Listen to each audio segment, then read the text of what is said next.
Muta, it's a rush inside. It's a rush inside the Mandela Park, and the crowd is really, really thick. So I'm not quite sure where you are. One thing Muta, we're not hearing you. So that okay, here you are. Keep going. Nice to meet you, John.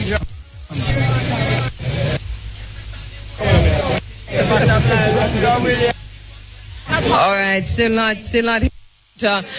One thing we can tell you though is that the crowd here is everlastingly thick, and we're doing our best to get through into the park, but it is a crush as it is, and we're really surrounded by quite a few persons here. Muda, your microphone is on now, but microphone. Fine. Yeah, in the background is the and we're going to talk to a couple of. And we're going to have our... Yeah.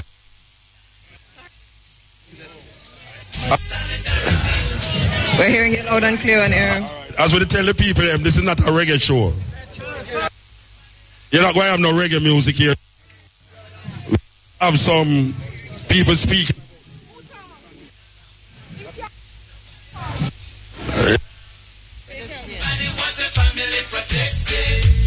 Yeah. Okay. Oh, Jai, I forgot the people them for me.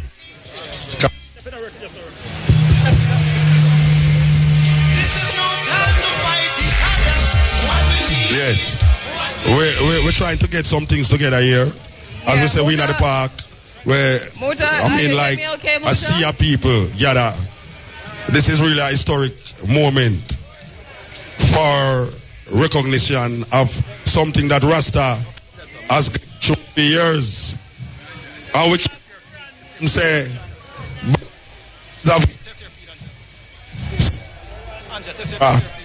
but them never believe we until the system. Because it's long time Rasta blood gets over the years. Mac and cheer to the point of well, now we see the ridicule as Rastafari community and gone into the wider population. That this is not just a Rasta march. This is not just a Rasta thing. This is people thing now. Because all the way I feel it. There was a time when it's on Rasta that I feel it in Jamaica. There's a time when them beat Rasta, cut off them locks and all sort of thing. And the people them side with the state for ridicule Rasta. But guess what? Rasta put Jamaica on the map. Rasta make the whole world recognize Jamaica. And now we see the cruelty spread from the Rasta population into the wider population. So we are demonstrating today because we feel that EU feels it, knows it, and Rasta feel it over the years. Rasta feel it under the hands of politicians. Rasta feel it under the hands of the people, and Rasta feel it under the hands of the police force. Well, now we recognize that it's EU feel it, knows it, and we are saying right now, we are calling upon the government of Jamaica and the opposition leader to recognize the situation that them put Rasta in for years. And Mota, it makes a lot of sense for us to make this very clear that this is not a partisan demonstration, that this is not a partisan march, that this is about the people of Jamaica. And that is why it is important for us to make that point and to underscore that point, that we're calling up on the PNP leadership and the JLP leadership to understand that the people of Jamaica are sick and tired, that we are fed up of injustice, that we are fed up of landlessness, that we are fed up of police brutality.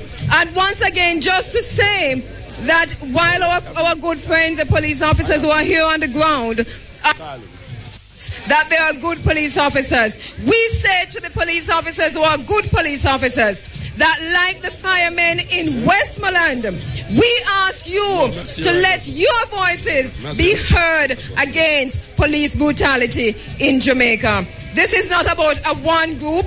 It is not about a one party. It is about the people of Jamaica. And this is what we're talking about today. People power. That is why we march. That is why we have come here on the 50th anniversary of the Coral Gardens massacre to say enough is enough. Yeah, hear me? Andrea, we see a man have a placard say, the black card man, a serious thing that, because we know where the black card man go through in Jamaica. How them scan, we are spit up and we pop out with locks and cut it off with buckle. You know, we are say the black card man rise again, and I don't see a serious thing that. A brethren who live clear, and them is part of the organizational garden incident for years. We were here last night, and we want to talk.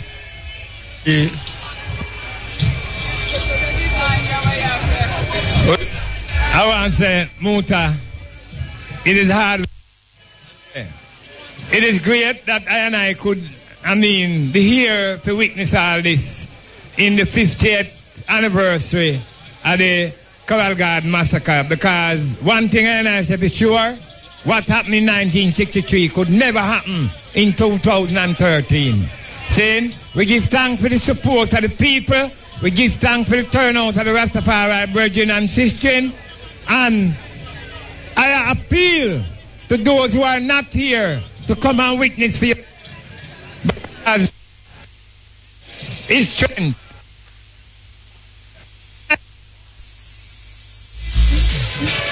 It would be a power. This is just the beginning of something great that will happen. Because a long time I don't hit the street of Kingston. And come the 25th of May, the possibility is that I will be here, because I also mark the 50th anniversary of the establishment of the OAU, the Organization of African Unity, by His Imperial Majesty Haile Selassie I and other African leaders. Let me interrupt you a minute, because we have a little girl whose mother is lost. We have a little child whose mother is lost, and her name is Asata. She's wearing a beige blouse, a black, red, and green dress with spaghetti straps. She's standing right here inside of the park, near to the tree in the center, as soon as you come through to the gate. Is that you, sir? Okay, all right. So we have found the father. All right, go ahead, Ras Ivy. Yes, and I want to give thanks. I just want to give thanks to Ivy FM, give thanks to Best FM, all the media houses that come on board to help make this into what it is. And hoping that I will all see, maybe not all, but the majority of who here in Mobile, Friday, Saturday, and into Sunday morning when African will be broadcasting live. And again, Muta, in terms of how I feel great and I feel good. And I give thanks to, in the very thought, I have to give thanks to you and Andrea, the ideas, and to see it manifest so quickly, Muta. Give thanks. Yep, I would say, anytime come together, things we can do if we come together. So, we are telling people them now, say, we do our part, we wake you up, we want you to know, say, there's more things to be done. We say, Mr. De Aguilar over there, so. Mr. De Aguilar, come over here, so please. Mr. De Aguilar is the man who lead the group of people from Tivoli Garden up to Jamaica House last week. And the first Stepping Razor program, we had Mr. De Aguilar on it. We want him to talk to the people, because we know, say, well, I know, say, Mr. De Aguilar never expect to see so much people inside that. So. We want Mr. De Aguilar to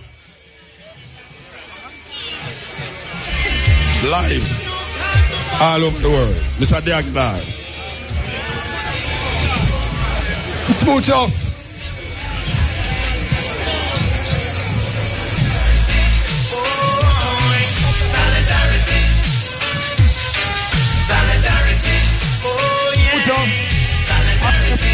I am very pleasantly surprised to see how much people.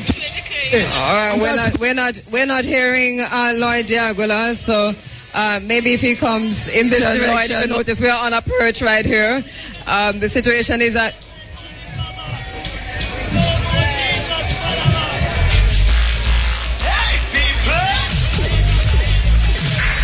Right, the shockwave is outside of the park because we really did carry a massive vehicle which is parked outside. We have a very good view of a shockwave with the IRFM logos flashing on all sides while the park itself is crammed. Don't know if you can take another morsel, Professor Shepherd. I don't think coming, and we must not tell them not to come. Oh, no, not at all. You come right ahead. Lloyd Diagola has joined us on the platform. Lloyd, go right ahead. I think able to hear you better. Yes, I just want to tell Muta that I don't recognize my voice. I'm a big fan. They want to see the game. They want to be somebody. They're not hearing you too well. I don't know why we're not hearing it because when I use the microphone, they work. I see. Okay, go ahead. Okay. Yes, give thanks to everybody that is out here today. This is what we need throughout the length and breadth of Jamaica. Coral Gardens 1963, Tivoli Gardens 2010, and it will go on and on and on unless we put a stop to it. You know, I hear people talking about good and bad policemen. There's no such thing as good and bad policemen. There is a system, a policy of police extrajudicial killings. It is a policy. It is not bad policemen decide to go out and kill people. It is the state, the government, the police commissioner, the Minister of National Security, those who make up the government that decide that this is a policy where the police can go there and be judge, jury, and executioner. So that a policeman who goes out there and kill 15 people is not because he wants to go there and kill 15 people. It's because that is his job. He was given that job to go there and kill. So you have a special group of people within the police force who have been assigned the task of executioners. That is the truth, plain and simple. We have to accept that fact. So, how do we change the situation? As you can see over the years, no policeman or soldier will be convicted in a court of law. It doesn't happen. That will never happen. Nobody, no policeman will be convicted for so-called shootout because that is the formula that is used for the police to go there and kill people because they have no other way of dealing with crime. And that is their policy of dealing with crime. They give the police the right to go there and decide who must live and who must die. That is totally unacceptable. We have to have outrage. So we have outrage today. We must have outrage next week. And we must have outrage week after week. We have to demand that the government, beginning with the Prime Minister of Jamaica, address this problem of extrajudicial killings. The Prime Minister must come out and say, what is our attitude towards it? Because we refuse to accept that this is a policy that is driven by bad policemen and good policemen. That is not what is going on here. So the Prime Minister has to address that policy. We believe that in going forward, if the Prime Minister is to be taken at good faith, that she really wants to solve this problem, then the first thing that must be done is that the Minister of National Security must be fired. The Minister of National Security must be fired. The Minister of National Security told the police at some time last year that their job is to reduce the murder rate to 1 per day by 2017. How on earth is the police to reduce the murder rate to 1 per day?